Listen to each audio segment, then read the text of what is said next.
तो सब ने मिलकर के लकड़ियाँ इकट्ठी की, रस्सियाँ इकट्ठी की और बम्बू समझते हैं आप लोग, बाँस, उसकी बहुत बड़ा पुल बना लिया। लेकिन पुल इतना संकीर्ण बना क्योंकि लंबी थी नदी, सब लकड़ियाँ इकट्ठी तो की, उसमें ऐसा था, वन वे था, यदि यहाँ से व्यक्ति जा सकता था तो वहाँ से आ नहीं सकता था, यदि वहाँ से आएगा तो यहाँ से एक साथ दोनों नहीं निकल सकते थे। ये बड़ी समस्या थी कि दोनों को, यदि उस साइड का कोई व्यक्ति आ रहा है तो इस वाले व्यक्ति को रुकना पड़ेगा, इस व्यक्ति का यहाँ से जा रहा है तो उसको रुकना पड़ेगा, जब ये वहाँ तक पहुँच जाएगा तब वह आ पाएगा। अब क्या हुआ कि आपस में ये बार बार बात होती, पहले उस वाले आए कि पहले इस वाले आए, पहले इस वाले आए कि इस वाले आए, बहुत सारी समस्या, रोज की चिकल्लस, रोज के लड़ाई झगड़े। वो कहता मैंने भी योगदान दिया, वो कहता मैंने भी योगदान दिया है, वो कहता मैंने 1 लकड़ी दी, मैंने 100 लकड़ी दी, योगदान तो योगदान होता, 100 दे चाहे 1 दिन।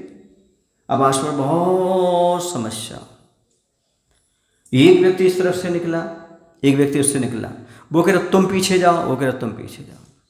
अब न ये पीछे जाने को तैयार है और ना वो जाने को, आखिरकार दोनों आकर के आमने सामने आ गए। अब एक दूसरे को कोई जगह देने के लिए तैयार नहीं, निकल कौन सकता है? एक, आपस में दोनों टकरा गए। टकराने के बाद दोनों, पुल तो संकीर्ण था, गिर गए। कहाँ गए? गई भैंस पानी में। कहाँ गिर गए दोनों? पानी में गिर गए। एक व्यक्ति संत जैसा था, वो वहाँ से देख रहा था, देखता रहा, उसने कुछ नहीं कहा। थोड़ी देर बाद एक इस तरफ से बकरा आया, इस तरफ से बकरा आया, एक थोड़ा मोटा कट्टा था और एक छोटा सा दुबला पतला था, हमारे जैसे। समझ में आ रहा? अब वो भी इस तरफ से आ रहा, वो भी इस तरफ से आ रहा। अब यहाँ 2 बकरे भी नहीं निकल सकते, अब कैसे करें? उन्होंने वहाँ से इशारा किया, उन्होंने यहाँ से इशारा किया, तुम भी आओ हम भी आए, लड़ने के लिए नहीं, तुम वहाँ से चलो हम यहाँ से चलते हैं। अब देखो क्या होता है। वो संत उस समय देख रहे थे, 2 इंसान आए थे तो क्या हुआ था, अब 2 जानवर आएंगे तो क्या होगा। जब इंसानों की ऐसी स्थिति है तो जानवरों की स्थिति क्या होगी? क्योंकि आप लोग जानवर को क्या समझते हो? मूर्ख। और अपने आप को क्या समझते हो? विद्वान।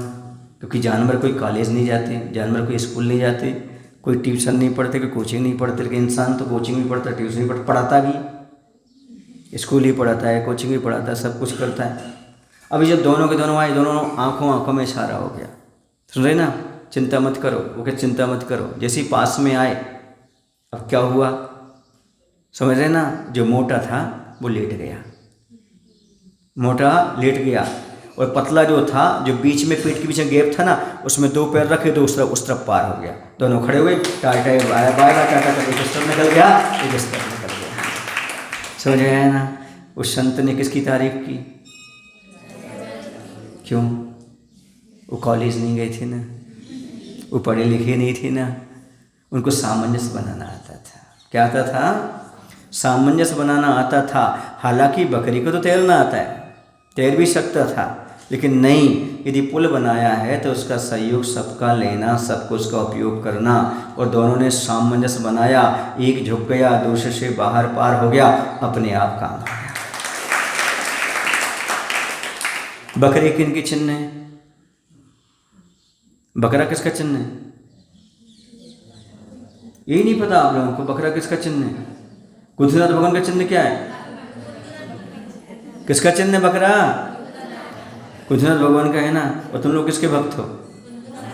कुंथनाथ भगवान के हो ना, तुम्हें भी झुकना आना चाहिए। जैसे कुंथनाथ का चिन्ह कौन था? बकरा था। जो है बकरा झुक करके निकल गया। सुन रहे ना? क्योंकि वह किनका चिन्ह था? बोलो ना भाई, कुंथनाथ का। आप कुंथनाथ के भक्त हैं कि नहीं? कितने? अच्छा, कुंथनाथ के भक्त भी हो? कितने लोग हो जरा? कल सब ने बता दिया हम महाराज के भक्त हैं, इसे झुक गए और अपना काम हो गया।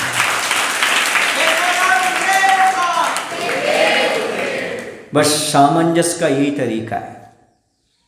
तुम अकड़ो हम अकड़ें, लिख लो अपनी डायरी में। टूटने की नीयत यही बनती है, थोड़ी तुम अकड़ो थोड़ी हम अकड़ें। टूटने की नीयत यही बनती है और थोड़ी तुम झुको थोड़ी हम झुकें, मिलने की नीयत यही बनती है। अकड़ तोड़ती है, अकड़ झुकाने की बात करती है, और जो झुकने की बात होती है वो स्वयं भी झुकती, दूसरी को झुकती है।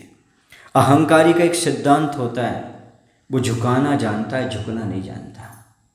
अहंकारी कभी किसी के सामने झुकता नहीं, मात्र वह अकड़ के रहता है। लेकिन जिसके पास अहंकार नहीं होता वह व्यक्ति झुकाना नहीं जानता, झुकना जानता है। जो झुक जाता है तो काम अपने आप हो जाता है, अहंकार अपने आप समाप्त हो जाता है। और जो प्रभु और गुरु के भक्त होते हैं वो अहंकारी नहीं होते। जिनका गुरु होता है वो अहंकारी नहीं होता, जो अहंकारी होता है उसका गुरु नहीं होता।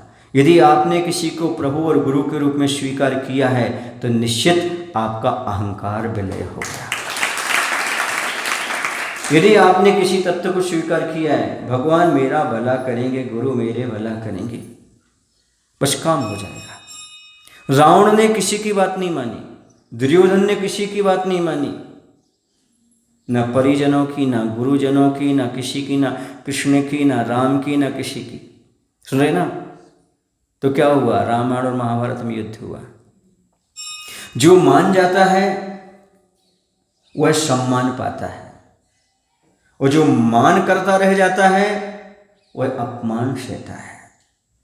इसलिए जीवन में कोई भी समस्या हो उसका हल यदि होता है तो मिल बैठ करके होता है। देखो, कोर्ट कचहरी में